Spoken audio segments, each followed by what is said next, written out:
Bonjour,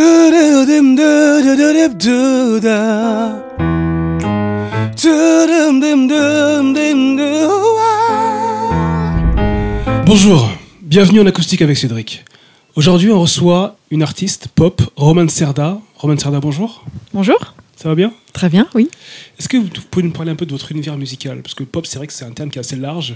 C'est vrai. Vous pouvez rentrer un peu plus dans les détails concernant votre style musical? Ouais, on peut dire peut-être intimiste sur certains titres et plus up-tempo sur d'autres. J'ai plus d'influence folk, donc on peut dire ouais, pop-folk, par exemple. D'accord. Et les artistes qui vous influencent, en fait, je pense que c'est aussi pareil, des artistes dans ce style-là? Ouais, j'ai beaucoup d'influence. Je suis à la base très influencée par Rickie Lee Jones, ce qui n'a rien à voir. Ouais. Et c'est vraiment grâce à elle que j'ai eu envie de chanter. Et après, beaucoup de blues. D'accord. La folk. Et ouais, j'ai beaucoup d'influence en fait, donc peut-être aussi c'est peut-être ça, j'aime les mélanges et du coup je me retrouve un petit peu avec des mélanges, donc j'ai mis pop, ça englobe tout. Mais c'est vrai qu'il y a des chansons blues dans cet album, il y a un titre qui est vraiment blues, plusieurs qui sont très intimistes, d'autres qui sont plus avec un rythme, on dit up tempo quoi.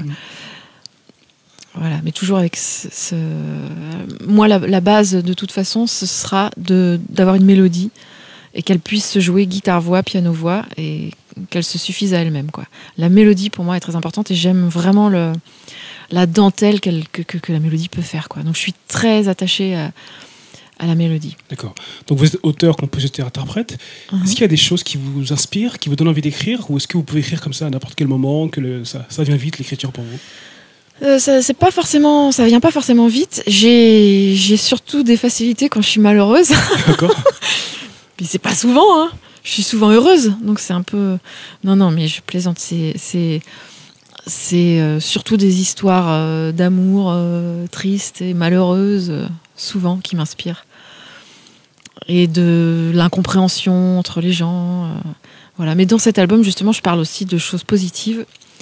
Comme par exemple mauvaise résolution, c'est positif ça, non?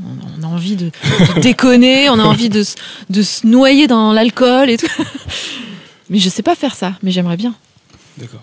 Est-ce que vous pouvez nous parler de cet album en fait qui va sortir prochainement?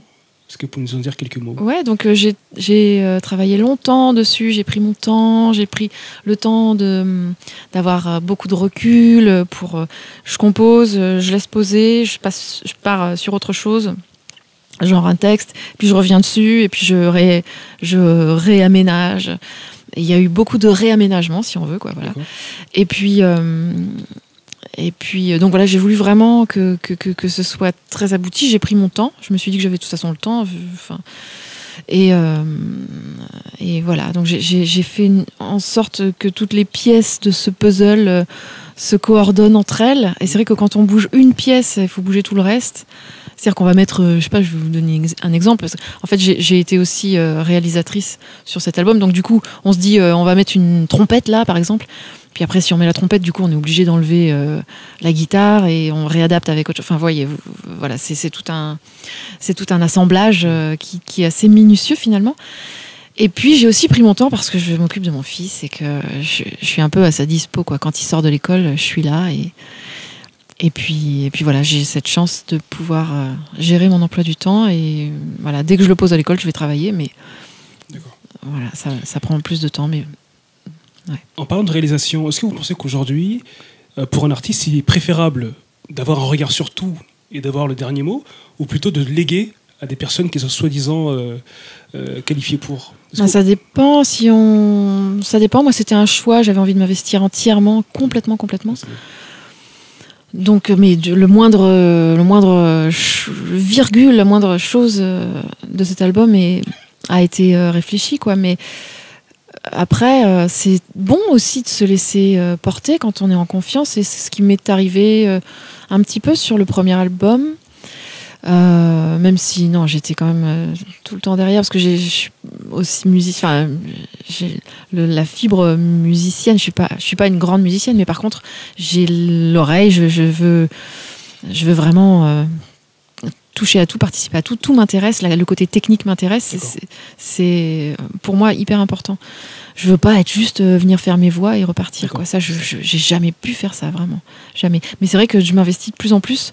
Là, c'est le 4e album et je suis de plus en plus investie, ouais. Très bien. Ouais. Bon, les amis, maintenant, c'est à vous. Vous allez écouter Roman Cerda en live, en acoustique avec Cédric. Roman Cerda en live, s'il vous plaît.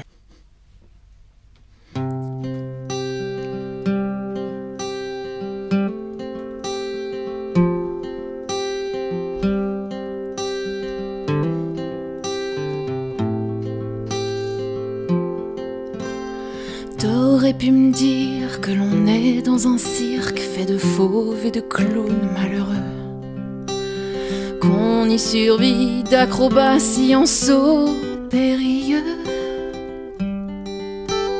Le soir on frime, sur la piste on s'escrime, à prouver à tout le monde que l'on peut. Moi c'est au trapèze que je me sens le mieux. En l'air, au clair, la tête en l'air, je pense. Regarde le fil sur lequel dérivent tant de funambules aventureux.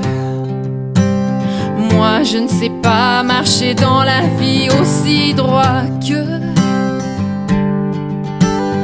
Dans ce manège, lorsque la nuit il neige, des confettis verts, jaunes, rouges et bleus. Je monte là-haut, me balancer sous les cieux. En l'air,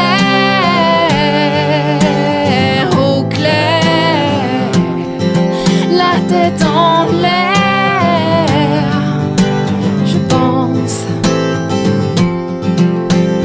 En l'air, au clair, la tête en l'air, je danse.